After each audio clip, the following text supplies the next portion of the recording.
வணக்க மக்களே, நாம இந்த ஆரோக்கியமான எச்சரிக்கை பதிவில் தயிரில் நிறைந்துள்ள ஒரு சில தீமைகளை பற்றியும் நம்ம விளக்கமாக தெரிந்து கொள்ள போகிறோம். தயிரில் தீமைகள் நிறைந்திருக்கு அப்படின்னு நீங்கள் ஆச்சரியப்படலாம். ஆனால் உண்மை என்னென்னா தயிரிலும் ஒரு சில தீமைகள் இருக்குன்றதை நீங்கள் தெரிந்து கொள்ளுங்க. இப்போ நம்ம தயிர் நமக்கு பிடித்த உணவு அப்படின்றதுக்காக அதை எல்லா நேரங்களிலுமே நம்ம சாப்பிட முடியாது, அளவுக்கு அதிகமாகவும் சாப்பிட முடியாது. அப்போ தயிரை எடுத்துக்கொள்ளக்கூடிய நேரங்கள் என்னென்ன, தயிரை நம்ம அந்த தாளித்து சாப்பிட்றோம் பார்த்தீங்களா, அதெல்லாம் நல்லதா கெட்டதா, தயிரோட நம்ம எந்தெந்த உணவுப் பொருள்களோட சேர்த்து சாப்பிடக்கூடாது, அப்படி சாப்பிட்டா என்ன ஆகும், அதுலேருந்து நம்ம எப்படி விடுபடணும், ஆரோக்கியமான வழிமுறைகளில் தயிரை எடுத்துக்கொள்ளக்கூடிய அந்த மெத்தட்ஸ்லாம் என்னென்ன விளக்கமாக பார்ப்போம்.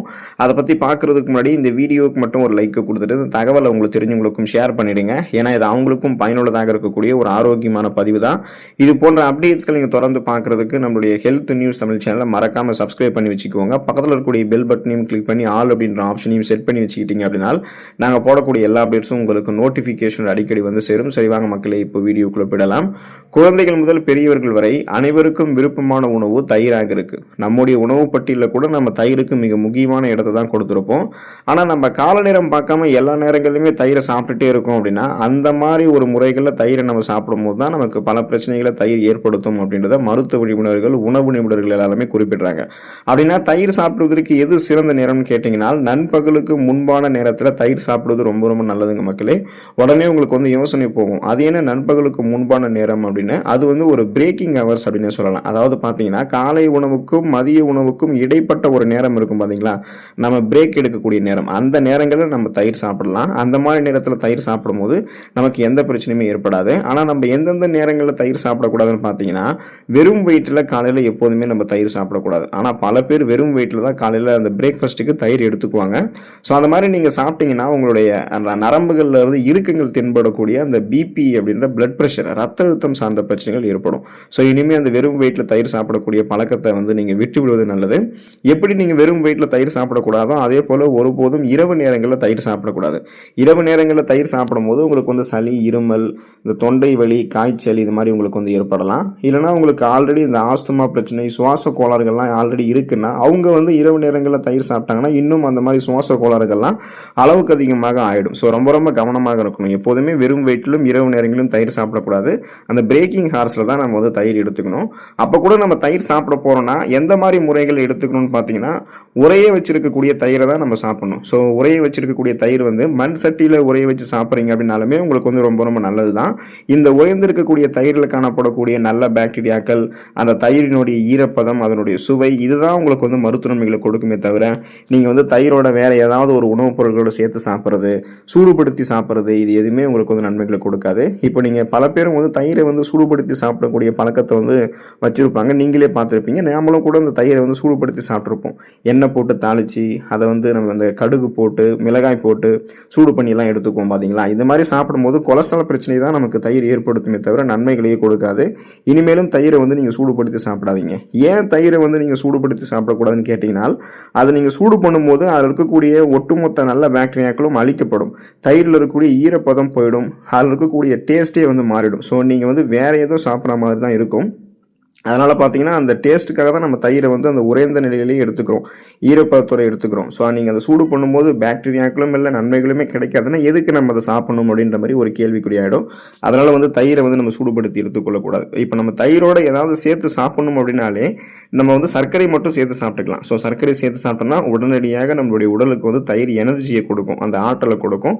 ஸோ இதை நம்ம நல்லா ஞாபகம் வச்சுக்கணும். அதே போல் தயிரை ஒரு சில பேர் தினமும் சாப்பிடுவாங்க. தயிர் தினமும் சாப்பிட ஒரு உணவுப் பொருளான்னு கேட்டீங்கன்னா கிடையாது.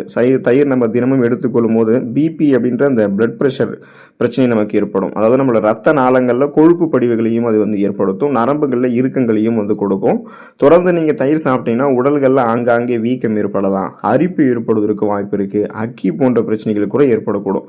ஸோ அதனால் இந்த பிபி ப்ராப்ளம், சுகர் ப்ராப்ளம் இதெல்லாம் உங்களுக்கு எதுவுமே இருக்கக்கூடாதுன்னா தயிரை நீங்கள் தினமும் சாப்பிடக்கூடிய அந்த ஒரு பழக்கத்தை மாற்றிக்கோங்க. வாரத்தில் 2 அல்லது 3 நாட்கள் தயிர் சாப்பிடலாம். நல்லா ஞாபகம் வச்சுக்கோங்க. வாரத்தில் 2 அல்லது 3 நாட்கள் தான் நீங்கள் தயிர் சாப்பிடணும். அதுவும் ஒரு வேளை மட்டும்தான் நீங்கள் தயிர் சாப்பிடணும். அப்படி நீங்கள் அந்த ஒரு வேளை மட்டும் தயிர் சாப்பிட்டீங்கன்னா உங்களுக்கு எந்த பிரச்சனையும் இல்லை. அந்த ஒரு வேளை வந்து எந்த வேலைன்னு கேட்டீங்கன்னா, காலை உணவுக்கும் மதிய உணவுக்கும் இடைப்பட்ட நேரமான நண்பகலுக்கு முன்பான நேரத்தில் தயிர் சாப்பிடும்போது உங்களுக்கு எந்த பிரச்சனையுமே வந்து இருக்காது. ஸோ இந்த மாதிரி விஷயங்களை வந்து நீங்கள் தெரிந்து கொண்டு தயிர் எடுத்துக்கொள்ளணும். அதே போல் தயிரை எந்தெந்த உணவுப் பொருட்களோட சேர்த்து எடுத்துக்கொள்ளக்கூடாது, அப்படி எடுத்துக்கொள்ளும் போது என்னென்ன பிரச்சனைகள் ஏற்படும், அதுலேருந்து எப்படி விடுபடணும், அதையும் விளக்கமாக பார்ப்போம். தயிரோட வெங்காயத்தை நீங்கள் வந்து உங்களுடைய உணவுகளை எடுத்துக்கொள்ளக்கூடாது. உங்களுக்கு வந்து தயிர் வெங்காயம் அல்லது ரைத்தா அது வந்து மிகவும் பிடிக்கும் அப்படின்னா நீங்கள் அந்த மாதிரி ஒரு உணவு பழக்கத்தை மாற்றிக்கிறது ரொம்ப ரொம்ப நல்லது. இதை வந்து தயிர் பச்சடி, வெங்காய பச்சடி அப்படின்னு விரும்பி சாப்பிடுவாங்க பல பேர். ஸோ அதெல்லாம் வந்து நல்லது கிடையாது. ஏன் அப்படின்னா தயிர் அப்படின்றது இயற்கையிலேயே நமது உடலுக்கு வந்து குளிர்ச்சி தன்மையை அளிக்கும். ஆனால் வெங்காயம் அப்படி கிடையாது. அது நமது உடலுக்கு வந்து வெப்பத்தை அளிக்கக்கூடியது. அப்போ தயிரையும் வெங்காயத்தையும் நீங்கள் சேர்த்து சாப்பிடக்கூடிய இந்த கலவையானது நீங்கள் விரும்பி சாப்பிடக்கூடிய பட்சத்தில் கூட உங்களுக்கு வந்து இந்த ஸ்கின் டிசீஸ், தோல் அலர்ஜிஸ் அது மாதிரி உங்களுக்கு வந்து ஏதாவது ஏற்படுத்தலாம். அதே போல் தோல் நோய்களை ஏற்படுத்தலாம். நம்ம வந்து பார்த்தீங்கன்னா ஸ்கின் அலர்ஜி இதெல்லாம் உங்களுக்கு வரும். ஸோ குறிப்பாக பார்த்தீங்கன்னா இன்னும் வந்து உடல் அரிப்பு உங்களுக்கு ஏற்படலாம். எக்ஸிமா, சொரியாசிஸ் போன்ற தோள்கள் சார்ந்த குறைபாடுகளை இது உங்களுடைய உடலில் ஏற்படுத்திடும் அப்படின்றத நீங்கள் மறந்துடாதீங்க. அதனால் நீங்கள் என்ன பண்ணக்கூடாதுன்னா வெங்காயத்தோட தயிரை வந்து சேர்த்து சாப்பிடக்கூடாது. மாம்பழத்தோட நீங்கள் தயிரை சேர்த்து சாப்பிடக்கூடிய ஒரு பழக்கத்தை வச்சுருந்தீங்கன்னா அதை நீங்கள் விட்டுடுங்க. இனிமேலும் அந்த மாதிரி ஒரு பழக்கத்தை வந்து எடுத்துக்காதீங்க. இப்போ நீங்கள் சின்ன சின்னதாக மாம்பழத்தை பீஸ் பண்ணி அது கூட தயிரை சேர்த்து சாப்பிடும்போது டேஸ்ட்டாக இருக்கும் அப்படின்றதுக்காக நீங்கள் சாப்பிட்ருவீங்க. அது டேஸ்ட்டாக இருக்குன்றதுல எந்த விதமான மாற்று கருத்தும் இருக்க போகிறதில்ல. ஆனால் நீங்கள் அதை சாப்பிட்டீங்கன்னா வெங்காயத்தை போலவே மாம்பழமும் நம்முடைய உடலில் வந்து வெப்பத்தை அதிகரிக்கக்கூடியது தான். அப்போ தயிரோட நீங்கள் மாம்பழத்தை தொடர்ந்து சாப்பிட்டு வந்தீங்கன்னா தோல் சம்பந்தமான நோய்கள், உடலினுடைய செயல்பாடுகள் தடைபடுதல் போன்ற பாதிப்புகள்லாம் உங்களுக்கு வந்து ஏற்படும். ஸோ அது வந்து பார்த்தீங்கன்னா உங்களுக்கு பாய்சன் மாதிரி மாறிடுறதுக்கும் சான்சஸ் இருக்குது. அதனால தான் உங்களுடைய உடலுடைய செயல்பாடுகளை தடை பண்ண ஆரம்பிக்கும். இந்த மாதிரி நீங்கள் வந்து எடுத்துக்கொள்ளாதீங்க. இன்னும் குறிப்பாக பார்த்தீங்கன்னா மீனையும் தயிரையும் நீங்கள் ஒருபோதும் எப்போதுமே வந்து சாப்பிடக்கூடாது. தயிர் அப்படின்றது புரோட்டீன் அதிகம் இருக்கக்கூடிய உணவுப் பொருள். இது மாடுகளிலிருந்து பெறப்படுவதால் இது விலங்கு புரத வகையை சேர்ந்தது.